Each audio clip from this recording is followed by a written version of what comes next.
Tahu tuh. Bukan gitu, minggir. Ya, elah, parah banget.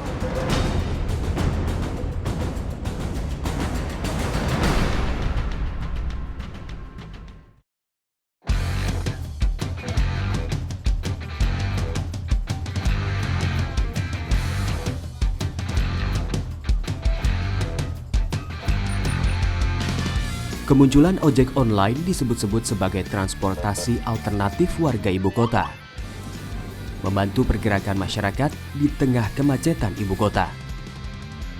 Dari sisi bisnis, menguntungkan aplikator penyedia jasa ojek online, sekaligus menimbulkan persoalan baru di jalan raya. Keberadaan pasukan ojek hijau alias ojol itu justru menjadi sumber kemacetan lalu lintas.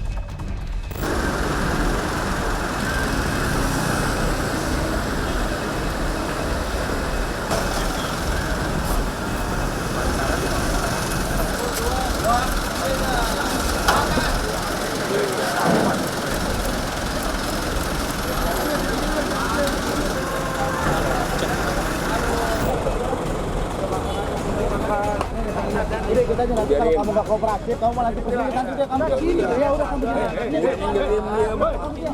Kamu kooperatif. Woi, tahu tuh. Bukan gitu, minggir. Ya, elah, parah banget. Kok parah apa? Ya udah. Ribut, ribut ngapain?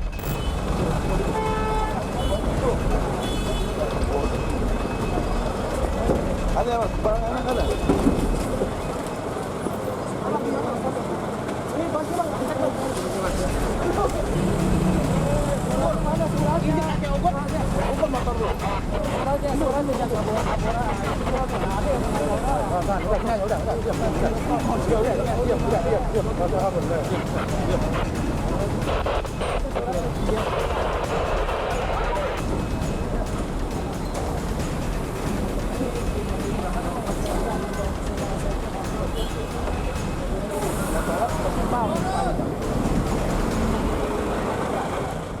Ada, di belakang itu ada titik pengendapan untuk angkutan online.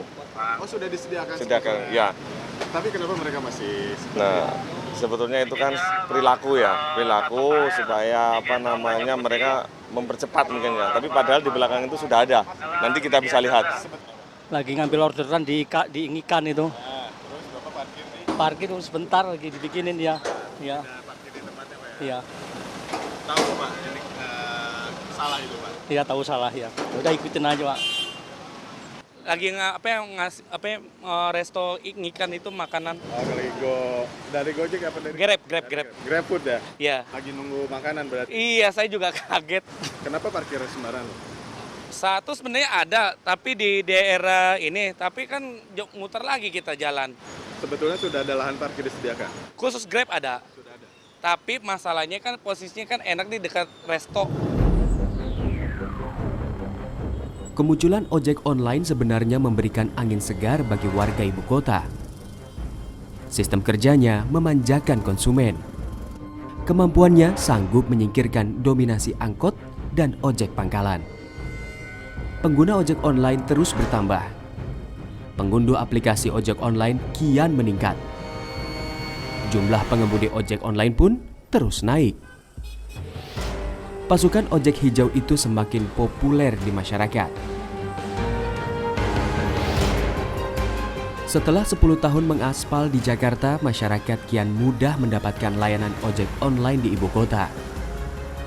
Potret banyaknya pengemudi ojek online yang mencari rezeki di balik aplikasi.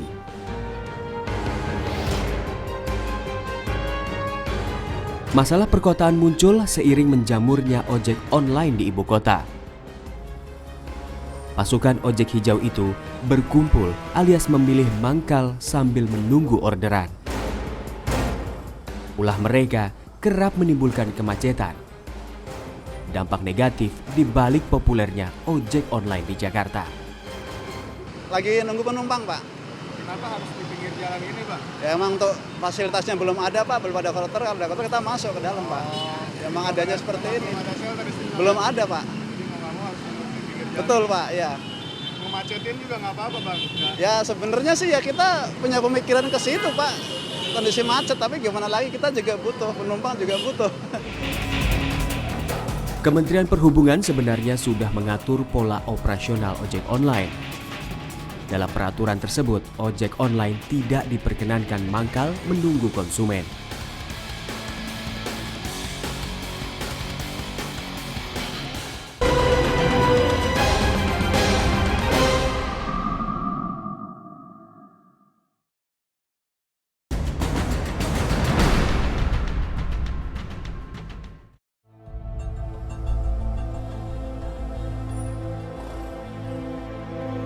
Pertumbuhan ojek online kian meluas dalam 5 tahun keduanya.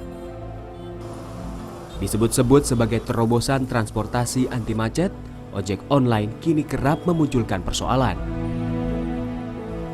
Mulai dari persoalan tarif, persoalan kategori transportasi umum, hingga keberadaannya yang berkerumun kerap bikin macet.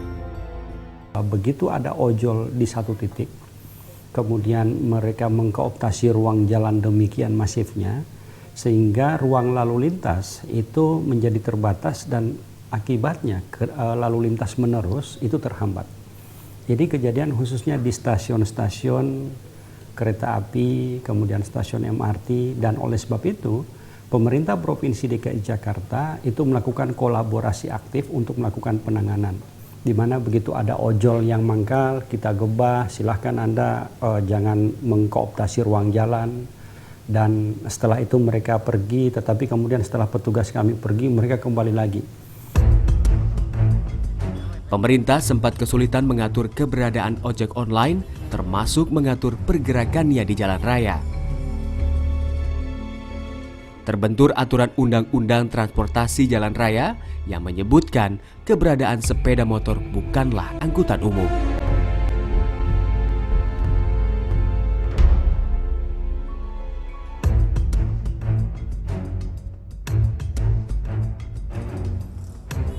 Konsumen terlanjur kepincut sistem kerja transportasi roda 2 itu. Ojol makin populer dan jadi pilihan transportasi masyarakat. Untuk ojol itu nanti sifatnya itu tidak ngetem dia itu. Makanya kenapa ojol dibedakan dengan yang konvensional atau kemudian ojek pangkalan. Karena mereka harusnya mobile gitu. Ternyata pada perkembangan berikutnya, pada beberapa simpul transportasi, terutama di Jakarta yang ada Transjakarta, ada MRT-nya, itu mereka banyak yang mangkal. Dan itu sudah kita lakukan rapat beberapa kali dengan pihak aplikator, termasuk dengan pihak Dinas Perhubungan Provinsi DKI. Di dalam PM nomor 12, di dalam pasal 8-nya, seharusnya adalah tugas pihak aplikator untuk melakukan pembinaan dan pengawasan menyangkut masalah keteraturan dan juga menyangkut masalah keselamatan dari para pengemudi sendiri. Di tengah terus menjamurnya jumlah ojek online, masalah transportasi di jalan raya tak berkurang. Pasukan ojek online kerap berkumpul memakan badan jalan. Pada jam sibuk, kerumunan mereka kerap menimbulkan kemacetan. Di sejumlah titik, ojek online itu menggantikan ulah ojek pangkalan saat menunggu konsumen. Stasiun kereta api adalah salah satu titik para kaum ojek hijau itu mangkal. Dari awal adanya ojol itu memang kelihatannya pemerintah tidak siap dengan aturan atau belum siap dengan aturan. Salah satunya tentang shelter. Shelter itu kan diwajibkan untuk disediakan untuk mereka, ya kalau dulu bilangnya mangkal lah ya, tapi diinikan dengan shelter, tempat mereka menunggu. Tetapi awalnya sebenarnya selalu dikatakan bahwa kami tidak ada pangkalan. Itu bedanya dengan opang.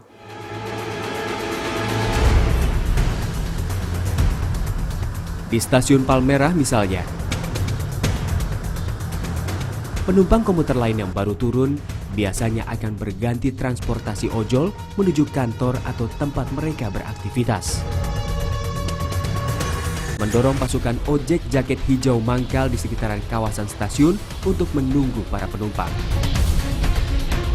Padahal peraturan Menteri Perhubungan nomor 12 tahun 2019 melarang akan hal itu. Nungguin Gojek, lagi mesen. Emang titiknya selalu di sini ya Mbak ya? Kalau saya sih turun emang di sini, cuman emang karena ada tempat nunggu jadi nunggunya di sini, mau nggak mau. Biar gampang atau seperti apa?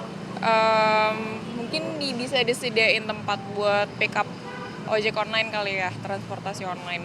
Sudah shelter. Iya, kayak shelter kayak gitu lah, bisa kayak gitu. Buat biar jadi kayak nggak ngalangin jalanan juga kan. Jadi selama ini memang titiknya di sini mau nggak mau gitu. Iya, mau nggak mau sih nunggu di sini. Kalau nggak ya harus agak jalan tapi jauh banget, dan itu tetap di pinggir jalan sih posisinya. Nunggu Grab. Mau ke kantor. Iya, selalu di sini. Sebenarnya plus minus sih kan, karena titiknya sebenarnya di sini gampang. Dan satu lagi kan karena di depan Sika, jadi kita juga arahinnya gampang. Cuman ya itu dia, karena terlalu banyak, gak ada shelternya, jadi ya gini padat. Ya sebenarnya sih mengganggu, cuma karena pas kebetulan lewat aja dapat. Cuma kalau yang ganggu kan kalau kita ngetem. Di Stasiun Sudirman, Jakarta Pusat, ojek online sudah memiliki pola penertiban. Penyedia jasa layanan ojol memiliki semacam shelter yang memungkinkan pengemudinya bisa menunggu penumpang di tempat tersebut tanpa harus memakan badan jalan. Tapi bagi sebagian pengemudinya, menunggu penumpang di pinggir jalan lebih memudahkannya dalam menunggu konsumen. Kalau mereka di luar kan tidak mau ikut antri di sini karena mungkin kelamaan atau apa. Dan juga mungkin kesadaran dari driver di lapangan juga. Sebenarnya kita juga udah menghimbau sama driver di lapangan bahwa buat menjaga keamanan dan juga ketertiban di jalan biar tidak mengganggu pengguna jalan yang lain, mari sama-sama masuk ke shelter. Kita udah sering sosialisasi Pak dengan driver-driver di lapangan, tapi ya mungkin kembali ke orangnya masing-masing Pak gitu.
Hingga kini, pola operasional ojol masih menimbulkan paradoks transportasi di ibu kota. Mampu memberikan alternatif transportasi bagi publik, sekaligus menimbulkan kemacetan akibat ulah pengemudinya. Permasalahan ojol ini komplikasi. Mulai 2016 ya, yang begitu masif penerimaan anggota ojol oleh perusahaan aplikasi, ini dampaknya ke masyarakat ini sebetulnya imbang. Imbang bisa melayani masyarakat, tapi juga mengganggu masyarakat. Keberadaan mereka di poin-poin interest, dalam arti poin di mana di sana memiliki potensi untuk menerima order, kebanyakan pengemudi ojol ini mangkal. Nah, itu tentunya mengganggu ketertiban umum. Pemerintah sebenarnya sudah mendorong penyedia aplikasi layanan ojek online untuk membuat shelter ojol di sejumlah tempat. Aturan tersebut masih tarik ulur di lapangan. Sebagian pengemudi ojol memilih mangkal di pinggir jalan. Sayangnya, pihak PT Aplikasi Karya Anak Bangsa pemilik layanan Gojek enggan memberikan komentar.